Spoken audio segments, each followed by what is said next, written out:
भाजपसोबत राणा दाम्पत्य असल्यास सत्तेत सहभागी होणार नसल्याची ठाम भूमिका अजित पवार गटाचे आमदार संजय खोडके यांनी मांडली। सध्याच्या राजकीय घडामोडींच्या पार्श्वभूमीवर त्यांनी ही स्पष्ट भूमिका घेतली।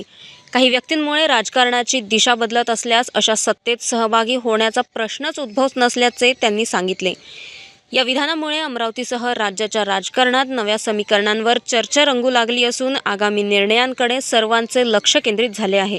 त्या संदर्भातला निर्णय घेतील एवढं निश्चित आहे। परंतु आज आमची भूमिका तीच आहे, पूर्वी जी भूमिका होती तीच, की बीजेपी सोबत जर राणा किंवा त्यांचा पक्ष असेल तर आम्ही त्या सत्तेमध्ये सहभागी होणार नाही। ही भूमिका माझी लोकल लेवलवरची आज पण तीच भूमिका आहे। राणा म्हणतात की आम्हाला तो त्यांचा विषय असेल, माझा तर सुरुवातीपासून आहे। मी म्हणजे इलेक्शन 7-8 महिन्याच्या आधी आपल्या सर्वांना सांगितलं होतं की आम्ही ते जर त्यांच्यासोबत असतील तर आम्ही भारतीय जनता पार्टीसोबत युती करणार नाही, हे त्यावेळेस डिक्लेअर केलं होतं। आता पण पुढे पण माझी तीच भूमिका आहे।